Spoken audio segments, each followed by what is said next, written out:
Hello and welcome, you cozy couch potatoes. Hello and welcome, my cozy couch potatoes.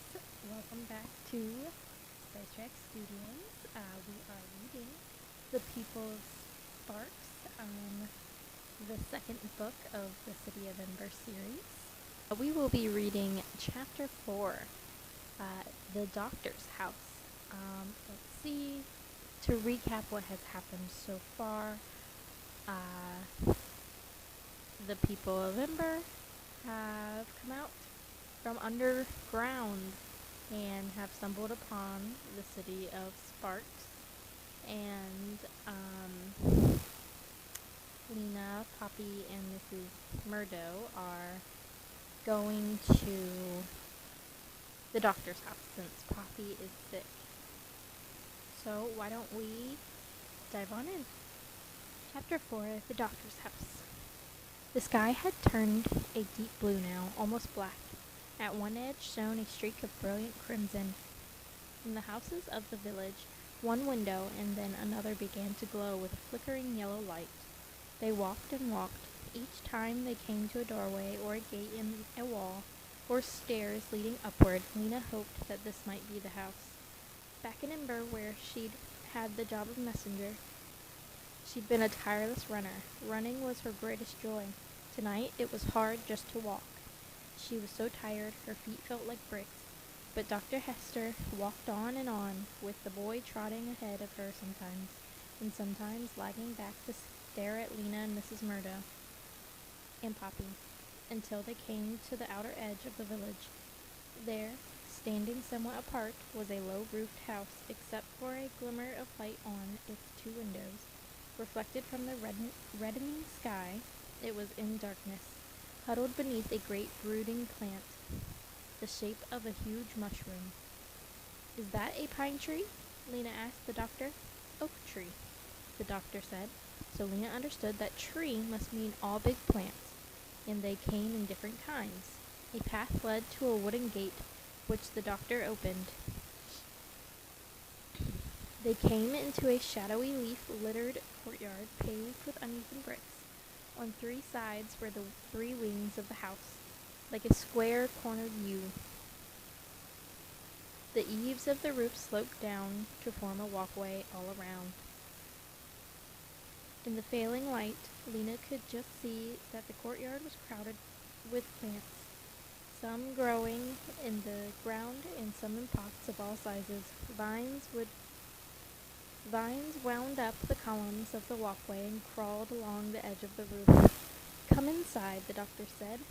She led the way to a door in the central part of the house. She and the boy went in. Lena stopped just inside the doorway, and Mrs. Murdo came up behind her, Poppy in her arms. They stood peering into the gloom. There was an odd, pungent smell, like mushrooms or leaf mold, only sharper. The doctor disappeared for a moment, and when she came back, she held a lit candle. She moved around the room, lighting more, 2 candles, 3 candles, 4 candles, until a wavery light filled the central part of the room. The corners remained in darkness. Come in," the doctor said impatiently. Lena moved forward. She felt grit beneath the soles of her shoes, and the tickle of dust in her nose. She was in a long, low room with clutter everywhere. Clothes draped over the backs of armchairs, a shoe on a saggy couch, a plate with some bits of food on it sitting on the windowsill. At one end of the room were 2 doors, both of them closed. At the back, a stairway rose into a dark square hole in the ceiling. At the other end of the room, in the corner, was an open doorway, leading, Lena guessed, to the kitchen. Beside this doorway was a kind of hollow in the wall, framed by stones and containing some sticks and scraps of paper. The doctor stooped down before this hollow place and held her candle to the sticks and paper there. In a moment, a flame leapt up. It was a bigger flame than Lena had ever seen, like a terrible orange hand reaching up and out. Lena's heart knocked hard against her ribs.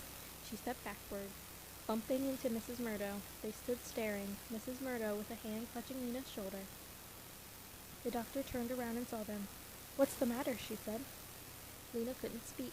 Her eyes were fixed on the flames, which leapt higher and Lena couldn't speak. Her eyes were fixed on the flames, which leapt higher and crackled. Mrs. Murdo tried to answer. It's... She inclined her head toward the end of the room, where the first flame had become a dozen flames, licking upward, sending out flashes of orange light. "Oh," said the doctor. "The fire? You're not used to fire?" Mrs. Murdo managed to smile apologetically. Lena just stared. "It stays in the fireplace," the doctor said. "Not at all dangerous." In Ember there was never fire unless there was a danger. Someone's electric wiring had frayed and ignited, or a pot holder had fallen on a stove's electric burner. The only fire Lena had seen that wasn't dangerous was the tiny flame of a candle. This fire scared her. In the window glass, reflections glimmered. The windows... I guess it makes sense that they wouldn't have had fire underground, because all the oxygen would have been taken out and smoke and... yeah, makes sense. In the window glass, reflections glimmered.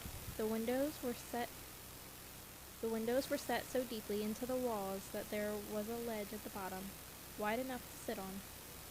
The boy Torin hiked himself up on one of these ledges and sat there, kicking his feet against the cabinet set in the wall below it. "Afraid of fire," he said in a low, scornful voice.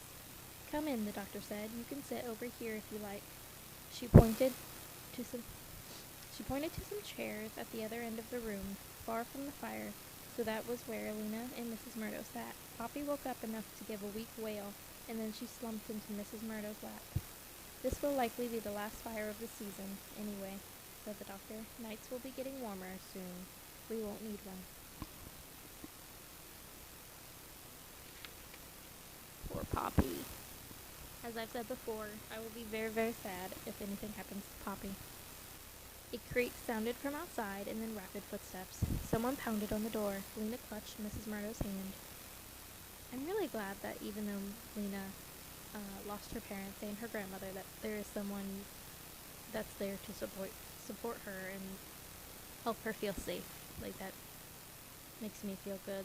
And that there's someone to help her take care of Poppy. But the doctor only sighed and moved to answer the knock. "Oh, it's you, William," she said. "What do you need?" "Some of that ointment," said a man's voice. "I need it right now. My wife cut her hand. It's bleeding all over." Come in, I'll get it," the doctor said, and she went into another room and rummaged around while the man stood shyly just inside the door, looking out of the corner of his eyes at Lena and Mrs. Murdo.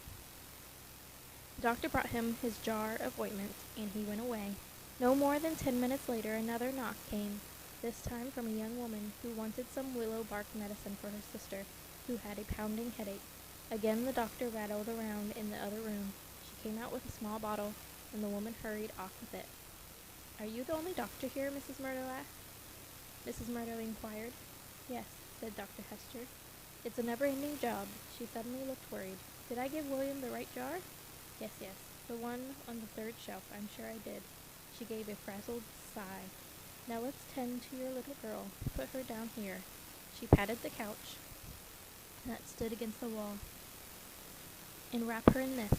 She retrieved a knitted blanket that had fallen on the floor, gave it a shake, and handed it to Mrs. Murdo. "I'll give her a swallow of medicine." Poppy accepted two spoonfuls of medicine. It was something reddish that Dr. Hester poured from a jar and spit out the third, whimpering. Lena's heart ached to see Poppy so sick. Most of the time, Poppy was a ball of energy, so quick and curious you never knew what she'd do next. She might chew up a valuable document, for instance, or trot off on an exploration of her own at exactly the wrong moment. Now she was limp and pale, like a little sprout that hadn't been watered. Mrs. Murdo laid her on the bed. Lena sat by her and stroked her hair, and quite soon she went to sleep. The doctor disappeared into the kitchen, and Torin climbed the stairs and vanished into the room above. All at once Lena was overcome with tiredness. The disorderly house, the unfriendly boy, the fire. All of it was strange and disturbing, and Poppy was terribly sick, which worried Lena so much that she felt a little sick herself. She sat down by Mrs. Murdo and laid her head on Mrs. Murdo's lap. She was vaguely aware of clattering and chopping noises coming from the kitchen, and then she dozed off into a confusing dream of lights and shadows. "Dinner!" shouted Torin. Lena bolted upright, and he laughed. "Have you heard of food?" he said. "Have you heard of eating?" They sat at the table, all of them. Torin still is not on my good side at the moment, just so we know. "Have you heard of food? Have you heard—" "I think they have, sir. They had to survive somehow. Just because they don't know certain things that you live with." They sat at the table, all of them but Poppy, and the doctor ladled out something from a big bowl. Lena wasn't sure what it was. Cold potatoes, she thought, and something else. She ate it because she was hungry, but when she had eaten, she suddenly became so tired again that she could hardly move. "Quite tasty," said Mrs. Murdo. "Thank you." "Well," said the doctor, "certainly you're welcome." She started to stand up, then sat down again, looking flustered. "Maybe you'd like to read, or walk around, or—" "We were a bit tired," said Mrs. Murdo. "Perhaps we could go to bed?" Dr. Hester's face brightened. "Bed, yes," she said, standing up. "Of course, why didn't I? Let's see, where will we put you?" She looked around as if an extra bed might be hidden in the mess. "The loft, I suppose." "No!" cried Torin. "That's my room." "It's the only place with 2 beds," said Dr. Hester. Picking up a candle, she made her way through the clutter to the stairway. "They'll touch my things! And Casper's things!" cried Torin. "Don't be silly," said Dr. Hester, starting up the stairs. We knew that was going to happen because he said, "Not my room." "But where will I sleep?" Torin wailed. "In the medicine room," said Dr. Hester. Tears had appeared in Torin's eyes, but the doctor didn't notice. She disappeared into the loft, and for a few minutes Lena heard thumps and scrapes from above. "Come on up," the doctor called. Lena climbed the stairs, and Mrs. Murdo came after, carrying Poppy. By the light of the doctor's candle, Lena saw 2 beds under a sloping ceiling. There was a chest at the foot of each bed, some clothing hung from hooks, and some boxes were neatly lined up on the sills of the one window. 2 beds, but 3 of you," said the doctor, frowning. We could put the baby—" "It's all right," Lena said. "She'll sleep with me." And a few minutes later, she was in bed, Poppy in the crook of her arms, covers drawn over them. "Good night," Mrs. Murdo said, from the other bed, and the candle was blown out, and the room went dark, but not as dark as the rooms in Ember at night. Lena could still see a faint gray rectangle where the window was, because of the lights in the sky, the silver circle, and the bright pinpoints. What are they called? She wondered. And who is Casper? And how can the doctor stand to have that huge, awful fire right there on the floor of her house? Everything here was the opposite of Ember. Ember was dark and cold. This place was bright and hot. Ember was orderly. This place was disorderly. In Ember, everything was familiar to her. Here, everything was strange. Will I learn to like it here? She wondered. Will I ever feel at home? She held Poppy tight against her and listened to her snuffly breathing for a long time before she fell asleep. The first town meeting. While Lena slept, the 3 town leaders were holding a meeting. They sat at a table in the tower room of the town hall, which looked out over the plaza. Mary's hands were clasped tightly in front of her. Ben scowled, his gray eyebrows bunched together, deepening the 2 lines between them. Wilmer pulled nervously on one ear and looked from Mary to Ben and back to Mary. "They can't stay here," said Mary. "There are too many of them. Where would we put them? How would we feed them?" "Yes," said Wilmer, "but where can they go?" No one spoke. They had no answers for that question. Outside the settlement of Sparks, the empty lands stretched for miles in all directions. "They could go up to Pine Gap," said Wilmer. "Maybe." Mary snorted and shook her head.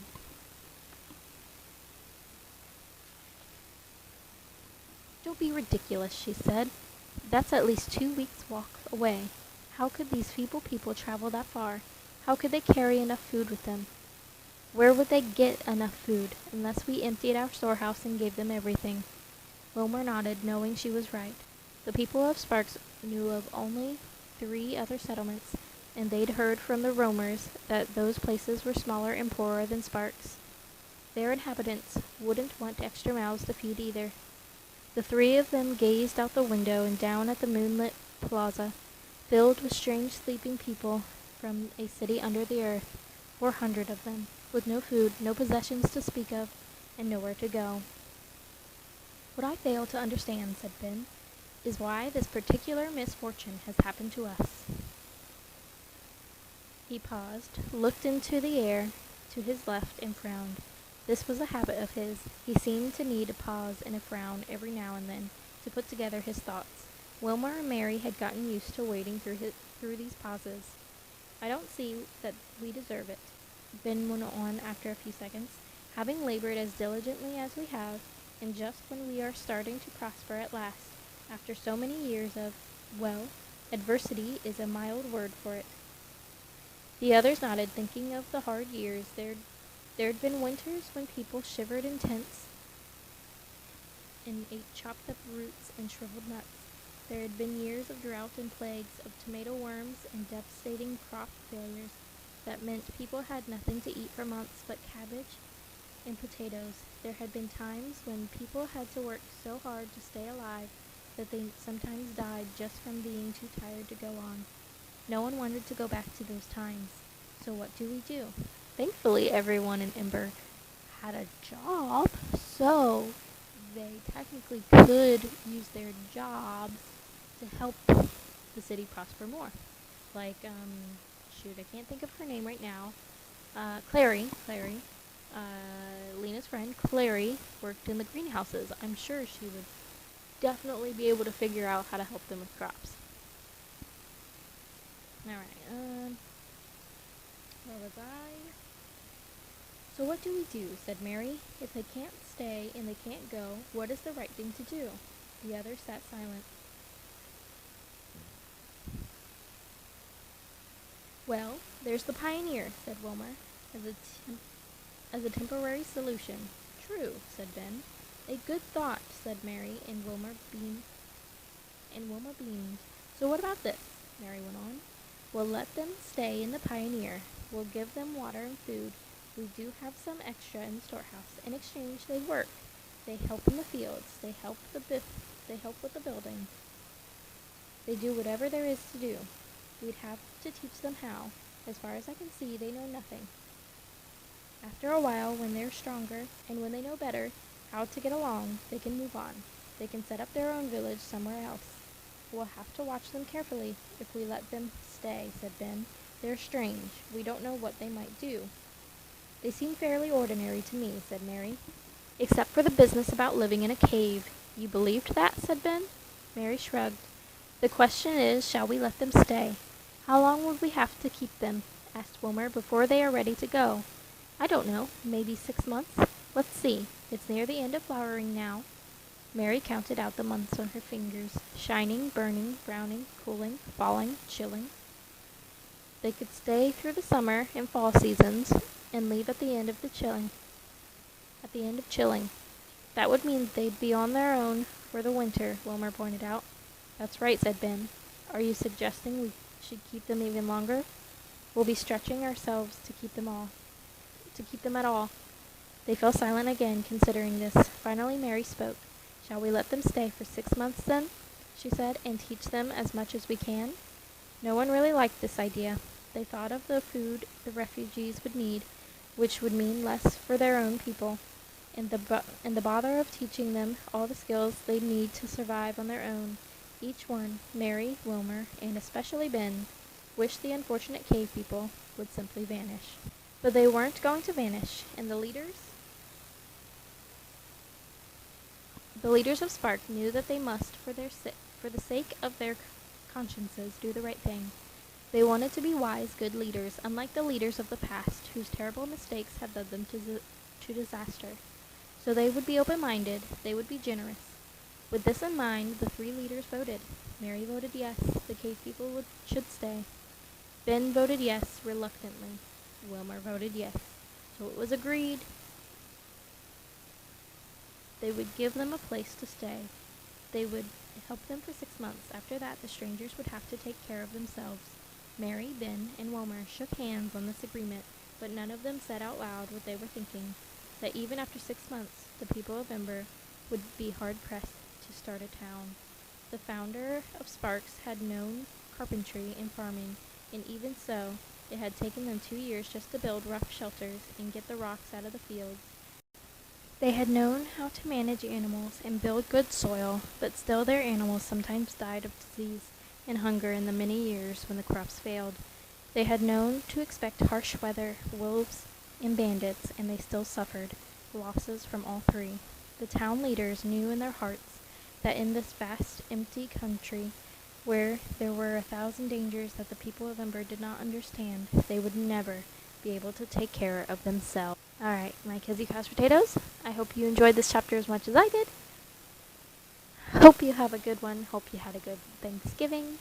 I will see you next time. Bye.